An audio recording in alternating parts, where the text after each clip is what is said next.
inicio de semana y los saludamos con el gusto de siempre. Rafael García Villegas, y Mansi Rodríguez. ¿Cómo amigo, estás, Rafael? Muy contento de saludarte, a arrancar la semana y además con mucha información porque, entre otras cosas, estaremos platicando de medio ambiente este lunes. Sí, vamos a tener las palabras de destacados personajes que han hecho muchos análisis en torno al medio ambiente. Está el caso del doctor Mario Molina y también Nobel. José Sarucán, ¿no? Así que vamos a tener parte de sus voces en este programa y también vamos a hablar de literatura. Está el Festival de las Letras Judías, esto en el Centro Cultural Bella Época, y ahí vamos a tener las palabras de la hija de unos grandes escritores israelíes. Se refiere a Amos Oz y su hija Fania, que estuvo presente en nuestro país presentando su más reciente producción literaria, que hay que leer, hay que acercarse, también para entender la historia de la diáspora judía a través del lenguaje. Un gran escritor, Amos Oz, que hemos tenido aquí sus palabras en entrevista en algunos de los tiempos de Canal 22, hace aproximadamente unos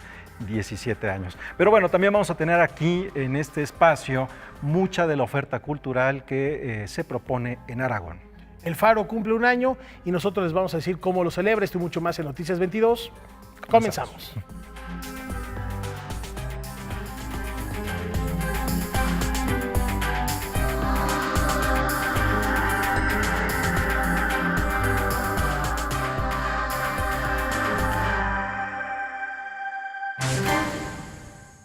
Amigos, Rafael, vamos a comenzar con una orquesta que es la de las más antiguas en nuestro país, que ha trabajado ininterrumpidamente desde hace 133 años. Excelencia musical la avalan como una de las instituciones con mayor arraigo y tradición en México, pero también en el mundo, en el continente entero, la orquesta típica de la Ciudad de México. Así es, cumple su aniversario y bueno, tiene algunos invitados especiales para diferentes conciertos. Vamos a ver.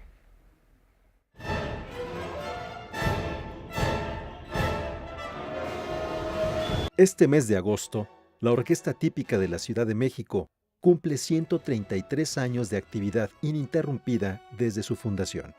Es la más antigua de su tipo en Latinoamérica. Por ello, la celebración será con 3 conciertos en donde tendrán como invitados al grupo coral Ágape, el coro de niños del Centro Histórico, la Marimba Nandayapa y a Julio Revueltas y su grupo. Para este primer concierto haremos una fusión muy interesante con obras originales, principalmente para esta agrupación, como puede ser la obra La Típica de su fundador, Carlos Curti, también una obra llamada Sol de Mayo, Fantasía Patriótica de Félix Santana. Estas son obras muy particulares de esta agrupación. También tendremos de Arturo Márquez, en donde tendremos la participación de los coros infantiles, una serie de 3 melodías, de 3 obras llamada Reuniones, como esta pequeña suite. Son canciones, son melodías muy interesantes, en donde los niños tienen una participación muy importante. El domingo 20 de agosto en el Teatro de la Ciudad, Esperanza Iris, participarán el coro Ágape, los niños cantores del Centro Histórico y Julio Revueltas, así como la Marimba Nandayapa. Y el domingo 27 al mediodía será en el Castillo de Chapultepec con la Marimba Nandayapa y Ernesto Anaya. Julio Revueltas también tiene una participación muy importante con obras suyas, en donde la orquesta se integra a tocar parte de su repertorio, de sus obras. Y también vamos como segunda obra, vamos a poder escuchar Janitzio de Silvestre Revueltas, el abuelo de Julio Revueltas. Yo toco en todo momento con ellos, pero yo hace como 20 años grabé con este instrumento en un estudio en Nopala, Hidalgo, que se llama Estudios Tuna, es un estudio de un amigo. Grabé unas obras para orquesta, pero fue un experimento que hice. Nunca se habían tocado, jamás las grabé y ahí se quedó la cosa, ¿no? Y es el estreno, esa es otra cosa. Está bueno. Los temas, maravilloso. ¿Cómo se llaman los temas? Es El Día que me vaya y un tributo que le hice a Bach. Los 3 conciertos de aniversario de la Orquesta Típica de la Ciudad de México son de entrada gratuita. Pues van a ser unos conciertazos. Ustedes veían este ensayo en la Sala Blas Galindo del Centro Nacional de las Artes, en donde ya se ha presentado esta importante orquesta, pero está el concierto del Teatro de la Ciudad, que tiene, como han escuchado, muy buen cartel. y no saben lo maravilloso que es escuchar un concierto a la 1 de la tarde un domingo. En esta ocasión será la orquesta típica y será de este domingo en 8. Así que... En el Alcázar. En el Alcázar Chapultepec. del Castillo, exactamente. Bueno, vámonos con artes plásticas. Por tratarse de una de las artistas más destacadas de su generación, la producción de Helen Escobedo ha sido motivo de numerosas retrospectivas y exposiciones. No obstante, por primera vez en el Museo Universitario de Arte Contemporáneo, el MUAC, ha decidido recordarla por su incansable labor en la promoción de espacios artísticos. La exposición Expandir los espacios del arte Helen Escobedo en la UNAM 1961-1979, que se presenta en el Museo Universitario Arte Contemporáneo, recupera por primera vez la trayectoria de Helen Escobedo como gestora cultural. Por primera vez el público puede ver el trabajo, digamos, tras bambalinas que hubo en el museo. Todo lo que se planeó, se pensó para que el Museo Universitario de Ciencias y Artes, el MUCA, y la Galería Universitaria Aristos fueran un centro muy importante de las artes durante los 60 y 70 aquí en México. Fotografías, periódicos, cartas y documentos de trabajo dialogan con obras de la colección artística del MUAC que se integraron durante la gestión de Escobedo. La exposición empieza, por ejemplo, con el carro que Helen Escobedo utilizaba en esa época, que es parte de la colección del museo. Se puede ver también diferentes generaciones, diferentes corrientes. Tenemos, por ejemplo, la primera gran retrospectiva de Siqueiros, que se hace aquí en el MUCA, pero también, por ejemplo, la primera muestra individual de José Luis Cuevas, de Vicente Rojo, de toda una nueva generación que empieza a tomar un lugar gracias a que Helen Escobedo estaba a cargo de estos espacios. La exposición se fundamenta en dos fondos cruciales, el Fondo Helen Escobedo y el Fondo Histórico MUCA. La digitalización de parte del acervo de Escobedo fue gracias al incentivo otorgado en el certamen Heritage Trust Project 2016 de Dell EMC. Nos fue muy significativo poder contar con el apoyo de EMC para poder inyectar recursos para poder continuar el trabajo de digitalización de uno de los 40 fondos que tenemos aquí en el MUAC. Este es el fondo, en realidad salieron premiados dos fondos, el Fondo Melquiades Herrera y el Fondo Helen Escobedo. Entonces es un recurso que vamos a dividir para digitalizar parcialmente porque son fondos muy amplios.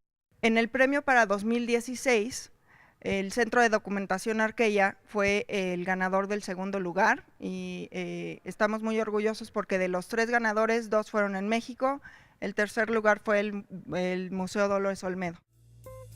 La muestra Expandir los espacios del arte Helen Escobedo en la UNAM 1961-1979 permanecerá en exhibición del 29 de junio al 29 de octubre de 2017 en el vestíbulo Centro de Documentación Arqueya. Con información de Salvador Perches, Jocelyn Ontiveros. Pues tienen ustedes una de las grandes artistas de nuestro país, Helen Escobedo, quien por cierto participó con el grupo de artistas que creó lo que conocemos hoy como el espacio escultórico muy cerca de este museo. Y ya que estamos platicando de tradición, vamos ahora a hacer un viaje a tierras judías, pero están más cerca que nunca, mi querido Hueman, a propósito de este festival editorial que se celebra en el Centro Cultural Bella Época y 5,000 años de historias, plegarias, loas, maldiciones y mucho más se reúnen en una sola publicación. El rigor de una historiadora y la pluma de un novelista se conjugan para explicarnos la relación casi esencial y siempre fructífera que existe entre los judíos y las palabras. La palabra como elemento transformador, pero sobre todo como dadora de identidad, es el punto de reflexión de la historiadora Fania Oz Salzberger y el escritor Amos Oz. En su libro, Los judíos y las palabras, se hace un recuento de los textos del Cantar de los Cantares hasta los contenidos en el Talmud y escritos contemporáneos. So my father and I and the rest of the family have been sitting around the table ever since I can remember. I was 3. Reading, talking about ideas, arguing. And this book came very naturally out of our conversations, but it's also a political book. Let me explain. It's political in several ways. It's political in several ways. We are arguing for and we are arguing against. We are against any Judaism that is inward-looking, uninterested in the world, fanatical, ultra-nationalist. This is not us, this is not our Jewishness. This book tells some of the little secrets that kept the Jews going for 3 millennia, but now these secrets are offered to the rest of the world. El libro, publicado por Editorial Ciruela, resalta la importancia de la mujer a lo largo de la historia y el humor como herramienta de reflexión y crítica, pero además como una manera de diálogo con Dios. Además de ser un texto político y reflexivo, es una puerta al conocimiento de una de las culturas más ricas. But we are also arguing, in a different way, against the critics of Israel who are saying, oh, the Jews don't deserve a country because they're not a nation, they're not a real nation. They're only a religion. We say, no, we are a nation, we deserve a country, but in our case, we deserve a country in a humanist way, not in a nationalist way. I don't need the land in the Bible. I don't need all the land mentioned in the Bible. I'm willing to have part of it alongside my Palestinian neighbors. But the best Jewish tradition allows us to be political moderates, because the best Jewish tradition for me, for my father, for many other Israelis, is about moderation, is about general humanity, global humanity, like the prophets of Israel, is about social justice. The Bible has a lot of social justice. It's sending out ideas and taking in ideas, and it's knowing how to argue without killing each other, and it's knowing how to laugh at ourselves. Fania Oz-Salzberger, quien está en el país para presentar este libro en la Feria Internacional del Libro Judío, afirma que la palabra es de gran importancia para ser judío. Being born Jewish or becoming Jewish has something to do with the love of reading. So we are carrying the library, but also, even more interesting, the library carried us. The reason why we survived catastrophes, exile, persecution, even Holocaust. We survived because we were floating inside a big library that kept our memories alive, that kept us creative, that helped us to innovate, to create the Talmud, to create high-tech in modern times. It also kept the children fascinated, and what's even more important, it kept the teenagers fascinated. Noticias 22, Alberto Aranda. Bueno, pues es un libro que se antoja muchísimo y hay que recordar que Amos Oz es de los grandes novelistas, tal vez el más importante actualmente en Israel. Él, cuando fue entrevistado para Noticias 22 hace ya varios años, a principios de este siglo, decía, por ejemplo, y lo comento para que se den una idea de qué tipo de sentimientos son los que uno puede encontrarse en sus novelas. Decía, si a mí me propusieran subirme a una nave y ser el primer hombre en Marte o convertirme en una mosca invisible en la casa de mis vecinos, preferiría ser la mosca. Un hombre Así lapidario, sí, completamente, con una visión muy crítica del mundo, muy vigente, y también en esos textos de su hija, con temas que desgraciadamente siguen siendo motivo de conversación. Escuchábamos ahorita a Fania Oz hablar de este exilio, de esta xenofobia, de este odio. Y vemos lo que pasó en Estados Unidos el fin de semana y no dista mucho la realidad sin importar cuál sea el credo que se profese. Bien, pues un libro muy interesante y bueno, ya veremos para reflexionar más en torno, en este caso, de la palabra y los judíos. Momento de hacer una pausa. Regresamos.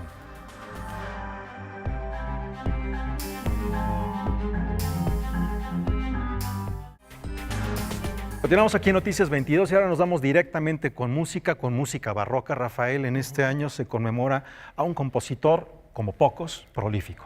Telemann, un personaje fundamental para entender la música contemporánea, y estamos hablando de hace 400 años de historia y 250 de manera particular de que este genio hubiera pisado la tierra. Y se supone que está inscrito en el libro de los récords Guinness como el compositor más prolífico en toda la historia. Y eso es mucho que decir si consideramos que Schubert murió de 30 y tantos años, escribió más de 600 obras. Pues bueno, imagínate en el caso de Telemann, que además él transcribía absolutamente todas sus partituras. Es la otra, considerando que la notación musical apenas comenzaba en aquella época, tener esta vastedad de creación habla mucho de un compositor que sigue vigente, Wemer. Así es. Bueno, vamos a escuchar a La Fontegara, que interpretó un programa delicioso con música de este importante compositor.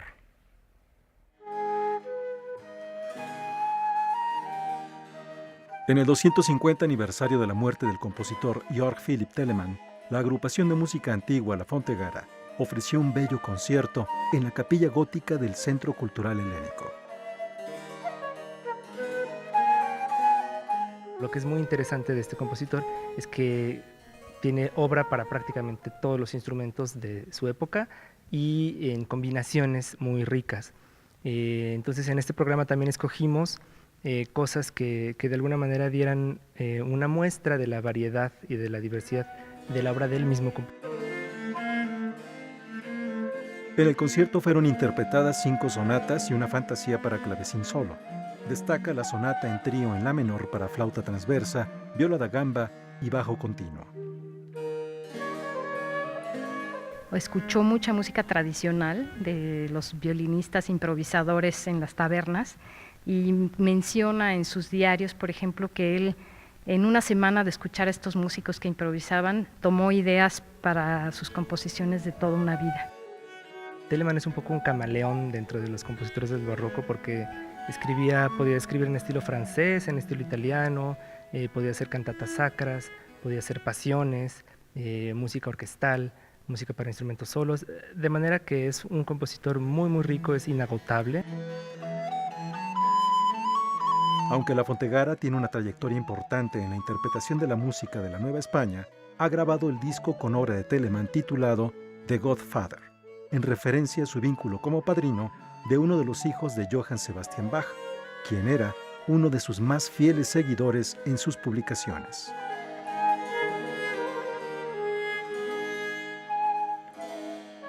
Además de que componía sus obras, él mismo las grababa, hacía los grabados en metal para imprimirlos y los vendía, de manera que se aseguraba de que su música tuviera una salida y tuviera una presencia entre los músicos de su momento, y en su época era el compositor más famoso y más apreciado, más que Bach. Pensamos que es un compositor muy actual y muy vivo, que debe seguir interpretándose y que nos dice siempre algo nuevo. Telemann tocaba la flauta de pico, la flauta transversa, la viola da gamba, la clave y el violín, entre otros instrumentos. Por ello es destacable el trabajo de sus composiciones, que lo mismo requiere una técnica muy depurada, pero con mucho sentido del humor en la estructura de sus composiciones y giros detonados por la música popular de Europa del Este. La Fontegara también la integran Eunice Padilla en el clavecín y Eloy Cruz en la guitarra barroca y la tiorba. En noviembre presentarán una grabación nueva.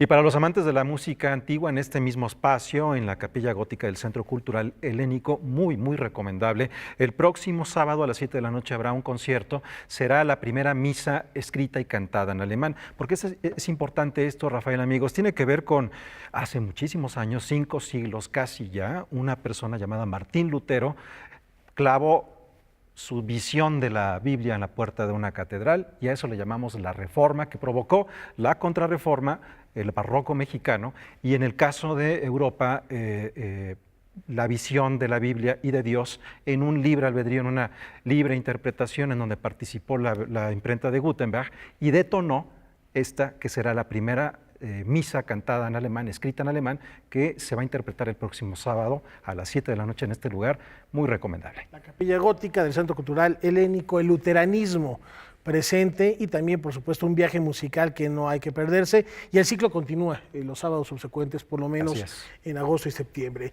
Y en tono de sátira y con el afán de confrontarse frente al espejo, esa realidad que tantas veces nos cuesta, el periodista Federico Navarrete lanza una provocación. Así es, a propósito del libro ¿Quién esté libre de racismo, que tire la primera piedra. Me gustó el término alfabeto porque iba a ir de la A, B, C, lo iba a hacer en orden alfabético y no quería ser exhaustivo. El diccionario implica un poco la idea de que tuviera que hablar de todos los términos y en cambio el alfabeto es más bien una selección de términos. Federico Navarrete, estudioso de la lengua y la cultura indígena, presenta su alfabeto del racismo mexicano, en una nueva versión corregida y aumentada, ahora editada por Malpaso Ediciones. Es la idea de un diccionario, pero un poco más juguetón, un poco más desordenado. Me inspiré un poquito en el diccionario de las ideas de los lugares comunes de Flaubert y un poquito también un poco en estos libros para armar, como La Rayuela de Julio Cortázar, que no tienen que ser leídos en orden, sino que pueden ser leídos como uno quiera.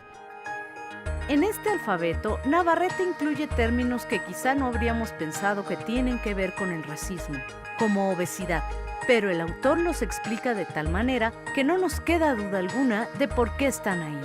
Lo que pasa con obesidad pasa con muchos otros aspectos de nuestra vida social. Originalmente no tiene nada que ver con el racismo, originalmente tiene otros orígenes que podemos, económicos, sociales, culturales, pero en un país tan racista como el nuestro, muchos aspectos de nuestra vida acaban marcados también por la discriminación, por el prejuicio. Ha venido asociándose en las ciencias médicas a la supuesta identidad racial indígena de la población mexicana. Noticias 22, Irma Gallo.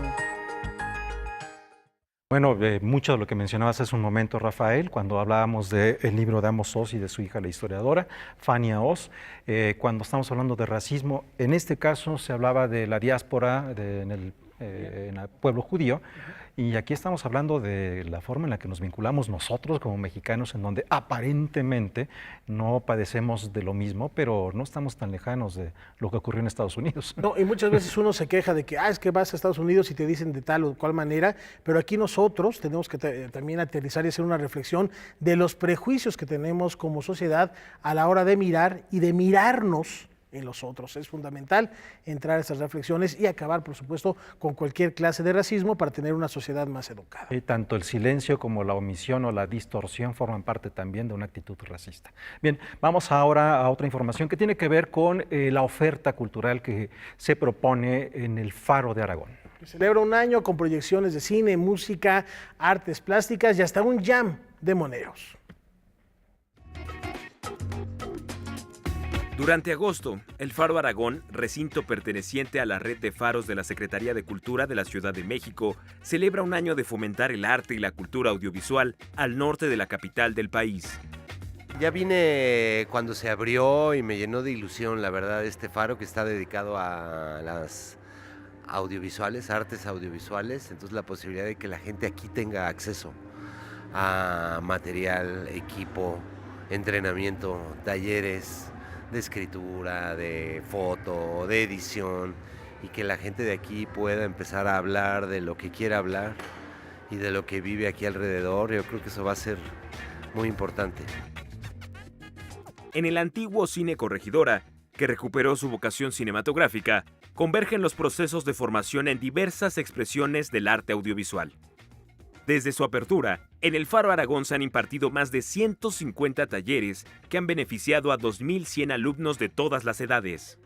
Somos una escuela de cine comunitario, somos una escuela de cine incluyente, somos una escuela que reflexiona acerca de los contenidos que se quieren enseñar al hacer, al aprender y al enseñar cine.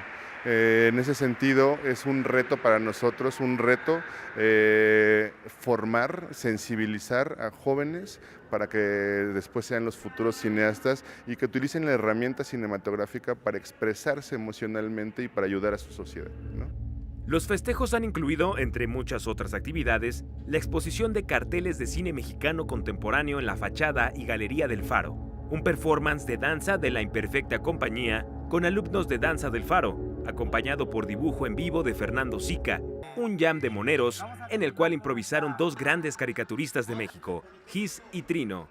Vamos a hacer un jam de moneros, que es un espectáculo que estamos haciendo desde hace 4 años, en donde improvisamos con líneas, dibujos, con unas cámaras cenitales que se pueden ver nuestro trazo, y al final regalamos los dibujos e interactuamos con las gentes que vienen a ver.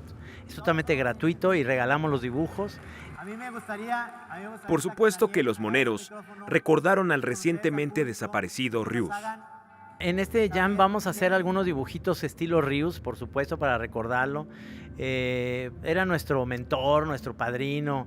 Yo digo que era el Yoda de los caricaturistas. Siempre pues tenía consejos sabios y lo extrañamos mucho, la verdad.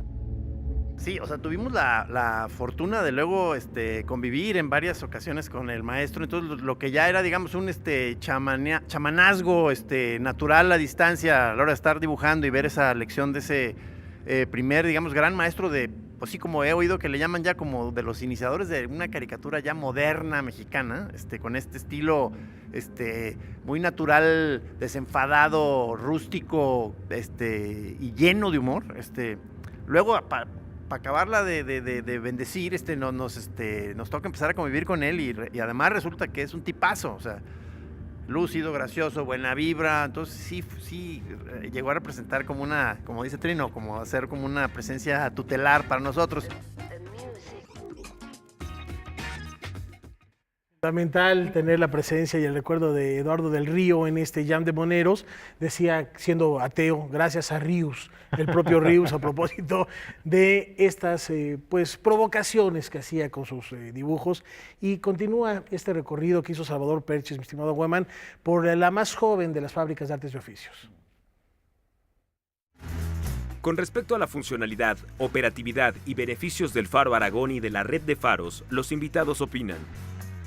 O será defecto mío, pero vengo en la lela sin saber realmente a qué estoy haciendo acá, y me encuentro este lugarzazo, monumental, lleno de recovecos y al parecer bastante bien usados, ya montones de talleres de distintas cosas, danza, cine, animación, como dices, cosas ya más modernas, tipo mapping, estaban haciendo aquí un taller, no, pues fabuloso. Yo lo hago por un gusto personal y porque a mí me enriquece y me nutre, pues encontrarse con gente que no te encontrarías de otra manera, con historias, y pues no sé, a mí me enriquece mucho saber en dónde vivo, de qué está hecha la ciudad, ¿no? Qué historias hay, qué memorias hay. Esta parte de la ciudad para mí pues es muy desconocida, ¿no? Aragón, ¿no? Entonces me encanta conocerlo y vivirlo.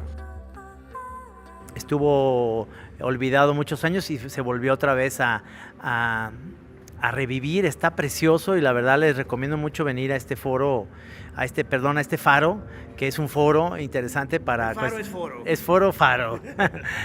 Para cuestiones artísticas interesantes, exposiciones, danza, películas, etcétera.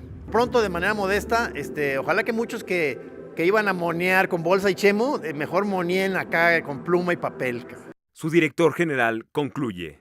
Hemos afianzado una propuesta en la que todos estamos incluidos. La cinematografía, el arte visual, la tecnología y la cultura para todos es lo que aquí hemos trabajado de una manera conjunta y muy seria, en el sentido en que hemos tenido muchos aprendizajes. Un primer año donde también hemos aprendido de la gente, hemos aprendido de los errores. El primer aniversario de Faro Aragón significa la cristalización de un proyecto que ha contado con la colaboración de diversas instituciones. Con información de Salvador Perches Galván, Francisco Hoyos, Noticias 22. Bueno, pues muy importante, espacios como los faros, que nacen ya hace bastantes años, más de 2 décadas, estamos hablando del Faro de Oriente, y a partir de ahí se ha replicado que ha recibido pues de los más importantes reconocimientos y comentarios, no solamente en nuestro país, a nivel internacional, de la importancia que tienen en nuestro país este tipo de sitios culturales que están conectados con su entorno y de qué manera han generado en la comunidad una reacción completamente diferente. Esperemos que en el caso de Aragón también funcione de la misma manera como hasta ahora ha ocurrido con el Faro de Oriente. Para integrar a la sociedad y sobre todo aquella que no tiene tanta oferta por la zona en donde viven. Y a propósito de oferta atractiva, rica y cultural, la Compañía Nacional de Danza ha preparado una gala en memoria del legendario bailarín y coreógrafo Marius Petipa, aquel que le hubiera compuesto los bailes a Piotr Ilich Tchaikovsky, mi estimado Weyman.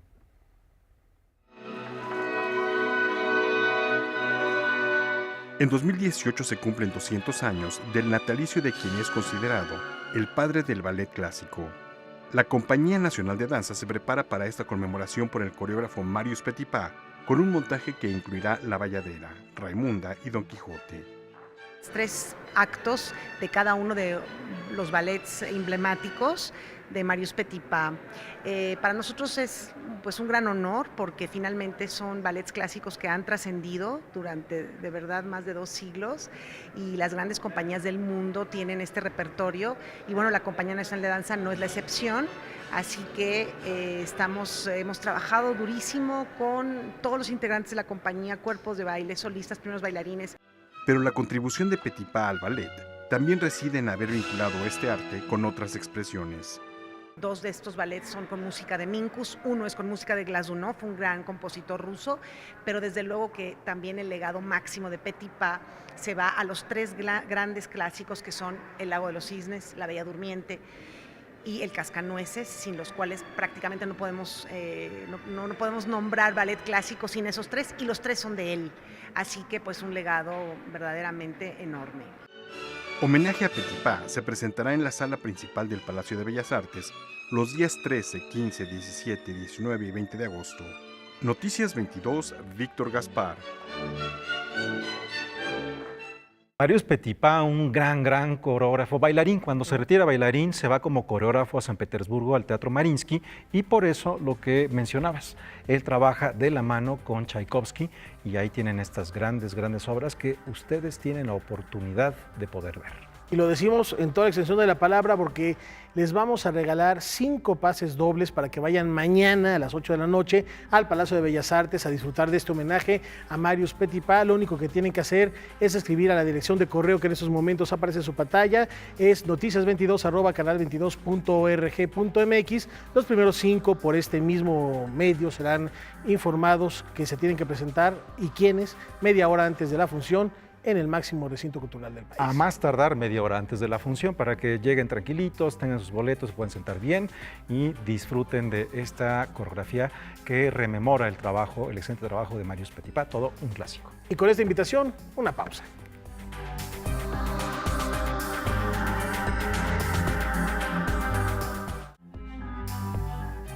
Continuamos aquí en Noticias 22 y ahora vamos a hablar durante las siguientes notas, los siguientes minutos de este espacio sobre el medio ambiente, el cambio climático. Todavía encontramos muchas voces, Rafael, en donde aseguran que no hay un cambio climático o que el cambio climático no es consecuencia de la actividad humana. ¿De qué presidente estás hablando?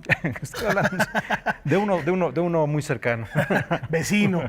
Esta es la cuestión de que es algo que nos debe preocupar a todos y así lo transmite el Premio Nobel de Química Mario Molina a una nueva generación de investigadores. El cambio climático es una realidad, pese a las voces que dicen que es un mito. Así lo dejó ver el Premio Nobel de Química Mario Molina durante la conferencia que dio a los alumnos de recién ingreso a la UNAM. Que hay un riesgo de más de 1 en 5, un riesgo gigantesco de que la temperatura suba más de 5 o 6 grados. Porque si subiera más de 5 o 6 grados sí sería catastrófico, habría partes del planeta inhabitables, la cantidad de alimentos para pues, todos los habitantes que tenemos en el planeta sería, ya no alcanzaría, etc. Entonces, ni siquiera voy a entrar en más detalles, pero sí sería algo altamente irresponsable que la sociedad no tomara las medidas necesarias para evitar, digamos, esa posibilidad. Para el ex asesor de Barack Obama sobre el cambio climático, las naciones deben dejar a un lado los intereses económicos y apegarse a los acuerdos de París, no como el actual presidente de los Estados Unidos, Donald Trump, quien ha dado marcha atrás en este tema. Altamente irresponsable, acciones como la del presidente Trump, de no tomar en cuenta ese riesgo que yo les mencionaba de 1 en 5, de que pues ocurran catástrofes para la humanidad, porque esto está afectando a generaciones futuras.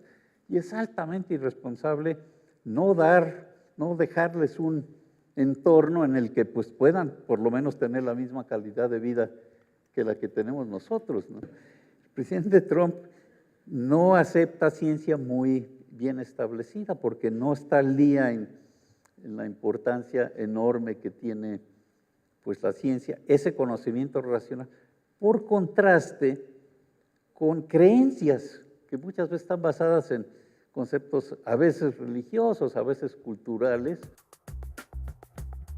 Noticias 22, Alberto Aranda.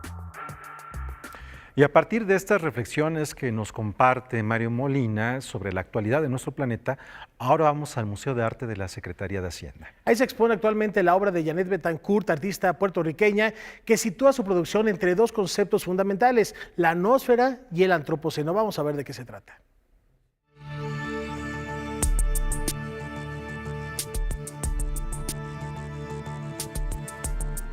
La Tierra entre el Antropoceno y la Noósfera es una exposición que viene a pensar sobre el tiempo en que vivimos. Es un tiempo complejo,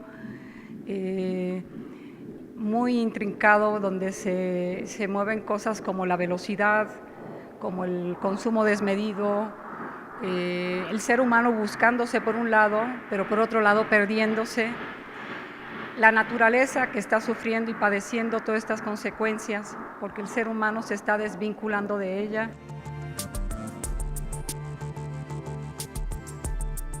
La pieza que vemos aquí atrás se llama El curso de la plata. ¿Y por qué? Porque es una pieza hecha con tarjetas platino y estas tarjetas tomaron 7 años recolectarlas porque eran el símbolo de estatus en su momento, ya ahorita son las black. Pero bueno, esta pieza en particular trabaja con la idea del consumo desmedido y con la idea de gratificación instantánea que el ser humano en esta época está buscando, ¿no?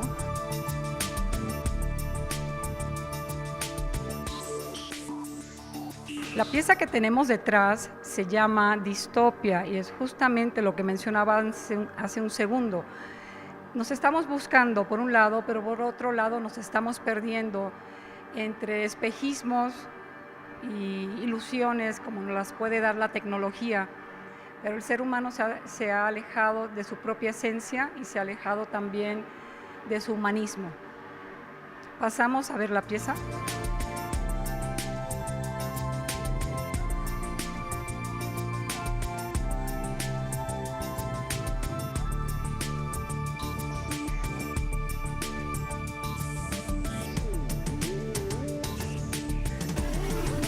Contiene alguna riqueza en su interior que se medio muestra y a la vez se oculta.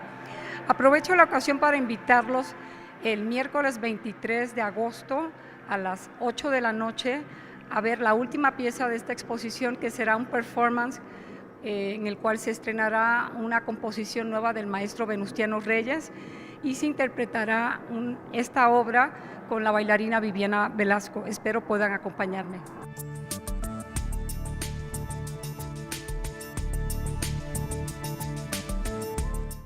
México es reconocido como un país de gran diversidad biológica en el cual están representados casi todos los tipos de vegetación del planeta. Solo faltan 2 zonas geográficas la tundra. Biológicas. Sí, la tundra, que es extremadamente frío, y de hecho se ha calculado que nuestro país contiene 10% de la flora de todo el mundo. Pero, ¿qué es lo que hace única a la flora mexicana?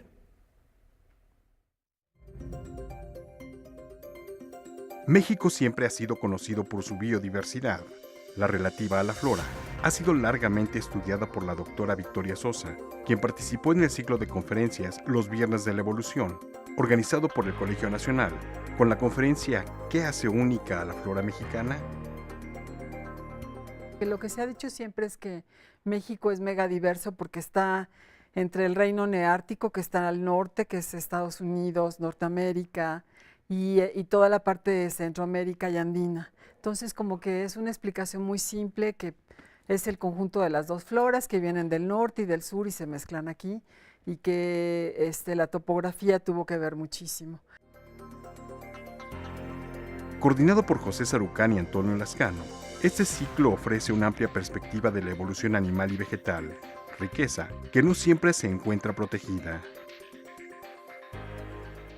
Cuando uno se fija en el paisaje, lo que uno ve es un decremento brutal de una serie de especies que ya no vemos en la mesa, que ya no vemos en los campos que nos rodean. Y a veces creo que no nos percatamos de la tragedia, no solo biológica, sino incluso sociocultural, que significa, por ejemplo, que estemos perdiendo selvas de manera tan desaforada. El recurso biológico es absolutamente insubstituible. Una vez que se acaba una especie, nunca la vamos a recuperar. Como ejemplo de estos riesgos, la doctora Sosa pone uno. Hay una familia endémica de México que es del grupo que producen compuestos mostaza y sería muy importante conservarla, y solamente se conoce en 2 lugares de México, en el norte del desierto chihuahuense, en Durango, y en el área de Tehuacán. Y yo creo que eso es muy importante, a lo mejor no es tan conocida, pero es muy importante. El ciclo de conferencias se ofrece cada segundo viernes de mes en el Colegio Nacional. La programación está disponible en el sitio electrónico www.colnal.mx. Noticias 22, Víctor Gaspar. A propósito de esto, un dato rapidísimo. Nosotros asociamos a los árboles navideños, los pinos, como algo que nos llega de Europa. Bueno, pues existe una variedad de pinos en todo el planeta y México tiene 3/4 partes de esta variedad de pinos. No las reconocemos, pareciera que eso nos viene nada más de allá. Un pretexto más para cuidar el medio ambiente y, por supuesto, generar conciencia de lo que significa nuestro entorno. Y ahora, con esta reflexión, echamos un vistazo al acontecer cultural del planeta Tierra.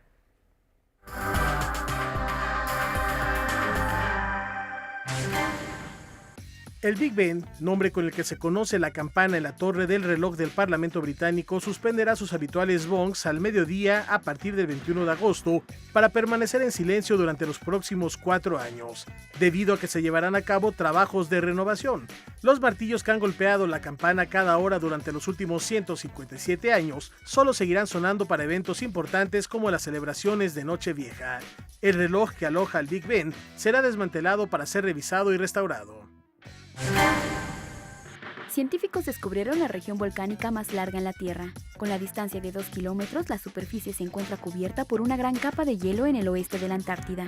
La investigación, que corre a cargo de la Universidad de Edimburgo, reveló casi 100 volcanes.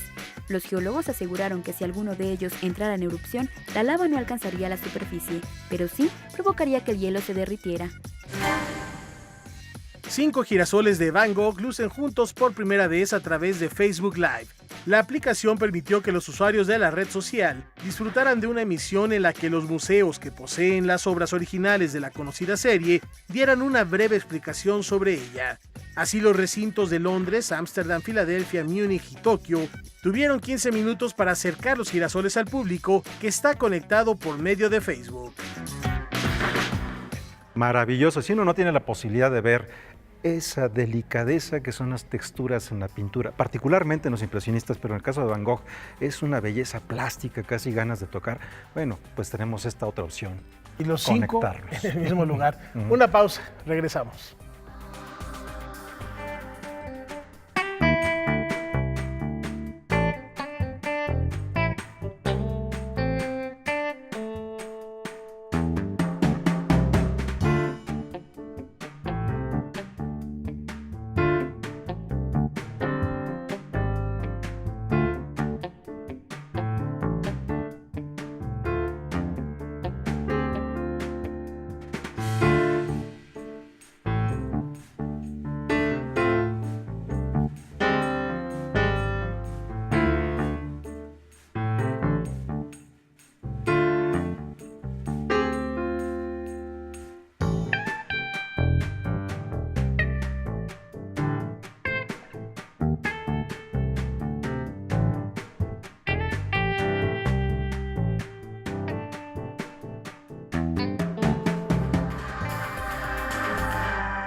Continuamos aquí en Noticias 22 y bueno, ahora se ha dado a conocer un programa que vincula a dos naciones que aparentemente están distantes, únicamente están separadas por el Océano Pacífico. Corea y México, y la mejor manera de hermanarlas es a través de la música, es que es mucha distancia, y las propuestas audiovisuales. En Corea hay un tema musical tradicional que es profundamente emotivo y conecta con todos sus habitantes. Esta canción se llama Arirang, y cada región tiene su propia versión. Cambia la melodía y el ritmo, y en ocasiones también la letra. A partir de este tema, ha comenzado un programa promovido por el Centro Cultural Coreano para vincular a México y Corea a través de la música y un videoclip. 민족의 정서를 가장 상징적으로 보여주는 음악이다. 아리랑이라는 노래가 한국 사람하고 멕시코 사람들이 같이 공감할 수 있는 음악이기 때문에.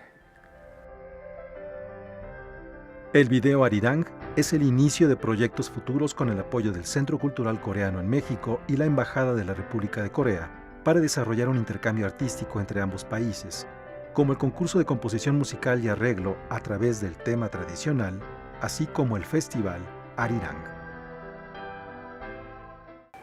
멕시코는 정치 경제적으로뿐만 아니고 문화적으로도 라틴 아메리카에서 가장 핵심이 되는 국가라고 생각하고 있다. 한국에서는. La primera colaboración es un arreglo y versión de Arirang hecho por KL Yoon, pianista y compositor de origen surcoreano, naturalizado mexicano, que ha experimentado en géneros diversos desde la música clásica al rock y el pop, y que ahora mezcla con elementos tradicionales. El video fue hecho por el mexicano Carlos Santos. Esa melodía es lo más popular y que hemos escuchado desde que nacimos, siempre hemos escuchado esa melodía, por eso escogí ese Arirang. Lo que quiero es romper esa barrera y que a través de mí vea que realmente los mexicanos también tienen amor a Arirang y que los coreanos tienen amor a Cielito Lindo. Es lo que es mi idea, romper la barrera y que todos amen a todas las culturas. El origen de este canto es tan antiguo como incierto. Son centenas de versiones diferentes cuyas letras hablan del amor, el sufrimiento y la energía espiritual de Corea. La siguiente etapa del proyecto será a mediados del año entrante, para lo cual el gobierno de la República de Corea dará a conocer la convocatoria donde podrán participar artistas mexicanos. 멕시코 사람들이 가장 좋아하는 흥겨운 아리랑을 타겟으로 해가지고 한국 정부에서 생각하는 멕시코는 라틴 아메리카의 가장 거점 국가이고, 그다음에 멕시코 국민들의 마음을 얻어야지 라틴 아메리카 사는 사람들도 대한민국 정부를 지지하게 될 거라고 생각하기 때문에 굉장히 중요하다. Y para KL Yoon, las actividades continúan este año cuando entre septiembre y octubre presente su primer disco y en el primer trimestre del 2018 ofrezca su primer concierto en el Teatro Metropolitan, acompañado por la destacada flautista surcoreana Gamin. Bien, pues continuamos después de ver este trabajo. Es muy interesante, Rafael, pensar en que exista la posibilidad de establecer un vínculo entre dos naciones muy lejanas. Yo insisto que nada más los separa el Pacífico, pero que podríamos tener mucha más relación de la que creemos ahora, más allá del K-pop y el Gangnam Style, ¿no? Gangnam Style. Gangnam Que Style. está en tercer lugar, nos decía Brennan, de listas de descarga. Pero ahora nos vamos a platicar un poco de Shakespeare en la vida contemporánea, su escéptico Horacio y su falsa suicida Ofelia. Coinciden. ¿Qué te ríes? Los gatos. Es una broma. En un viejo edificio del centro histórico de la Ciudad de México resuenan fantasmas. El fantasma del amor. El amor como el amor como lo inalcanzable, como lo que está rondando alrededor de todos nosotros, pero se vuelve doloroso y se vuelve brutal. El fantasma de la soledad, de dos seres solitarios que la casualidad los lleva a encontrarse el uno con el otro y se descubren necesitados de esa persona que quizá vive en las mismas circunstancias sórdidas, pero que se vuelve tu complemento. ¿Tú crees que Horacio y Ofelia?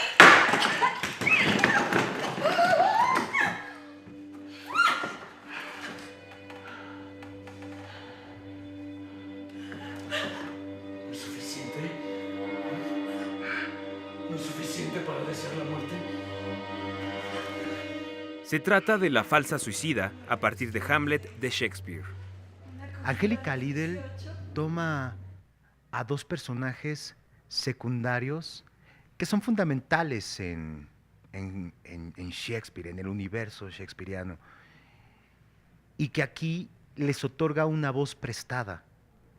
Los personajes no son alegorías de Shakespeare, toman la voz de un Horacio que vive tras la sombra de alguien y de una Ofelia que es incierto su suicidio, que le roban el protagonismo y los pone a dialogar desde la contemporaneidad.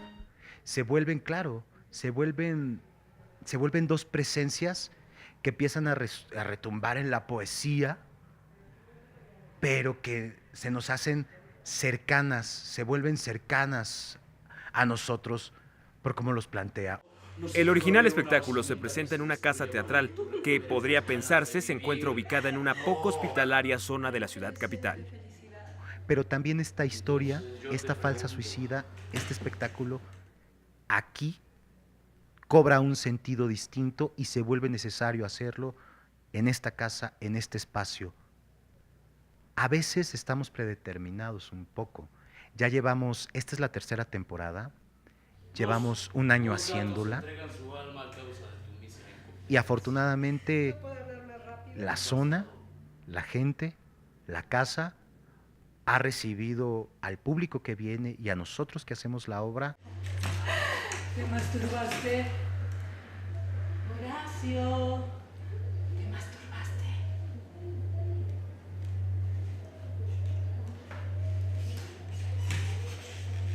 Lo hago por dinero. Solamente por dinero, porque soy pobre. Es parte de la experiencia, tratar de entrar al corazón de la ciudad, ver un espectáculo escénico y vivir una serie de ambientes y de atmósferas que por la misma cotidianidad cancelamos, pero vengan a ver La falsa suicida en el centro de la Ciudad de México, Jesús María 71. Es entrada libre, Sistema de Teatros de la Ciudad de México hace la invitación. Vengan, se la van a pasar muy bien. Con información de Salvador Perches Galván, Francisco Hoyos, Noticias 22. Aquí tengo... De esta manera llegamos al final de Noticias 22 y vamos a hacerlo con música y con una invitación. Mañana no se pierdan a las 8 de la noche, terminado este espacio el día de mañana, la retransmisión del programa especial de los 80 años del Salón Los Ángeles de la Dirección de Noticias de Canal 22 y hoy con la celebración Women. 57 años cumple Sarah Brightman, actriz, cantante, directora de orquesta. Los dejamos con esto y que lo pase muy bien. Nos vemos el día de mañana. La diva de Andrew Lloyd Webber. Hasta mañana.